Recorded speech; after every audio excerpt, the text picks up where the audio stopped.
ইতালিতে তুই যে বাসায় থাকোস সেই বাসার মালিক তোকে? জীবন আমার নষ্ট হইলো ইতালিতে গিয়া, টাকার লোভে ইতালিয়ানরে কইরা নিলাম বিয়া। আপনার বিবাহ আমার সঙ্গেই হবে। টিকটকের প্রধানমন্ত্রী ইতালিতে গিয়া বাংলাদেশের কমান্ড অ্যাম্বাসিডর হিসেবে নিয়োগ পেয়েছেন। এক রাতের জন্য কত নেন ইব্রাহিম খান ভাইয়া? ইতালিতে রাতের বেলা কাজ হয় না, যা হয় দিনে দুপুরে রাস্তাঘাটেই হয়। ফার্স্ট অফ অল ইব্রাহিম ভাইয়া, আমি রাতের বেলা কাজ করি না, আমি ওই যে বললাম না, উনি যা করার দিনের বেলাই করেন। দিনের বেলা আমি কাজ করি।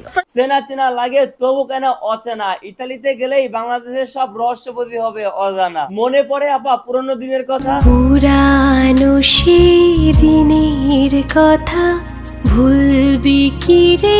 আপা যখন বাংলাদেশে ছিলেন তখন তিনি ছিলেন টিকটকের প্রধানমন্ত্রী, কিন্তু ইদানিং ইনি বস্তি থেকে উঠে হঠাৎ ইতালিতে গিয়ে মাস্টার্স কমপ্লিট করে ফেলেছেন। বস্তির মেয়ে বাংলাদেশ থেকে স্কলারশিপ নিয়ে ইউরোপে এসে ভালো স্কোর নিয়ে মাস্টার্স কমপ্লিট করে ফেলছে। ওনার নাম মার্জিয়া মিমি। সহজ করে বলতে গেলে উনি একসময় বাংলাদেশের টিকটকের ফরেউকা পাইতেন। যদি মনে করেন একজন টিকটকার হিসেবে আপনারা পাত্তা দিবেন না, তাহলে আপনাদেরকে বলে রাখি ইনি বাংলাদেশের সেরা টপ টিকটকার হিসেবে 2020 সালে কিন্তু অ্যাওয়ার্ডও নিয়েছিলেন। এই অ্যাওয়ার্ডটি পেয়ে যাচ্ছে ভিডিও কন্টেন্ট ক্রিয়েটর 2020 মার্জিয়া মিমি।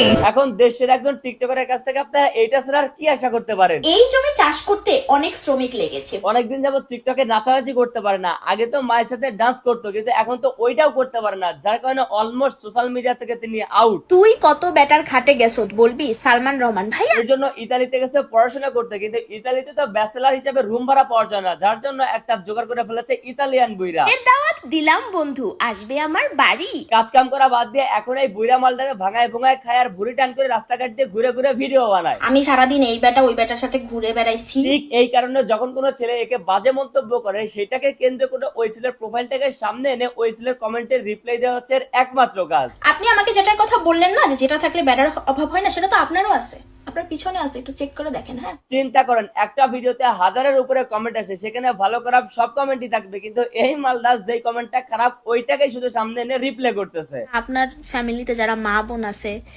তাদেরকে আপনারা খাট কিনে দিতে পারেন না দেখে তারা কি অন্য বেটাদের খাটে যেয়ে বসে থাকে? বাংলাদেশি মানুষ যে পরিমাণে আবেগী এবং জাউরা, তারা যদি দেখতে পারে তাদের প্রোফাইলটাকে আপনার সামনে এনে তাদেরকে রিপ্লাই করতে দেন, তাহলে ছাড়া নাওয়া খাওয়া বাদ দিয়ে আপনাকে কমেন্ট করতে থাকবে। বস্তির মেয়ে যখন হঠাৎ বিদেশ যায়, প্রান্ত ইসলাম, বাংলাদেশের লক্ষাধিক মেয়ে প্রবাসী থাকে, তাদের তো অনলাইনে খুঁজে পাওয়া দূরে থাক, তাদের কথাও আমরা শুনতে পারি না, অথচ প্রতিনিয়ত আপনার শরীরের ঘামের ছবি ভিডিওর সাথে কথাগুলো শুনতে হচ্ছে আমাদের। ইতালিতে যে পরিমাণ গরম পড়ছে, এসির মধ্যেও যদি বসে থাকি তারপরেও এরকম ঘাম হচ্ছে। মানে আপনার কোন অ্যাঙ্গেল থেকে মনে হচ্ছে যে উনি আসলে আপনাকে ঘামওয়ালা শরীরই দেখাচ্ছে?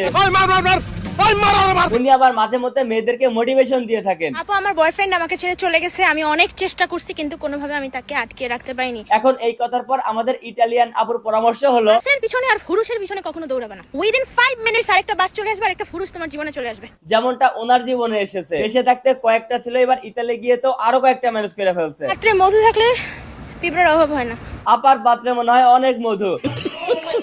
দেশে থাকতেছিলেন দেশরা কিংস টিকটকার, সারা সপ্তাহে রোস্টারদের মুখে একটাই নাম থাকতো, মার্জিয়া মিমি। কিন্তু সেই মিমির এখন সবই আছে, টাকা পয়সা, ইটালিয়ান স্বামী, নাম যশ খ্যাতি সবই, কিন্তু নেই সেই আগের মতো আলোচনা সমালোচনা। ওইটাই এখন ফিরে পেতে ইটালিতে বসে শুরু করেছেন বাংলাদেশের মানুষদের ব্যাড কমেন্টের রিয়াকশন। ইতালিতে তুই যে বাসায় থাকোস সেই বাসার মালিক তোকে খেয়ে খেয়ে তুই এই পর্যন্ত পৌঁছে গেছো।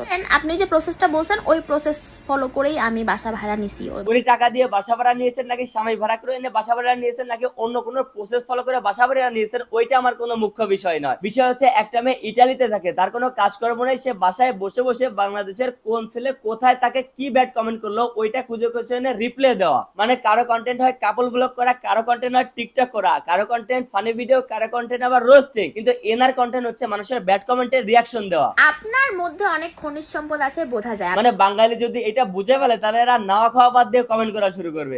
আমার প্রেমিকা আমাকে খেয়ে ছেড়ে দিছে, তুমি আরেকবার সুন্নতে খতনা অনুষ্ঠান করে ফেলো। পাবলিক অলরেডি বুঝে গেছে, তারা আপনাকে লিখিত ভাষায় যেটা প্রকাশ করবে ওইটা আপনি ভিডিও আকারে একদম থাক বললাম না। মিমি আপা, আপনারা রোজ করেছিলাম লাস্ট 4-5 বছর আগে, যদি আপনি এই ভিডিওটা থেকে থাকেন অবশ্যই একটা রিপ্লাই ভিডিও দিয়েন যদি কোনো ভুল করে থাকি। তো আজকের ভিডিও এ পর্যন্তই। ভিডিও কেমন লাগলো কমেন্ট করেন, ভালো লাগলে লাইক করেন, পেজ হলো ফলো করুন আর ইউটিউব চ্যানেল অবশ্যই সাবস্ক্রাইব করেন।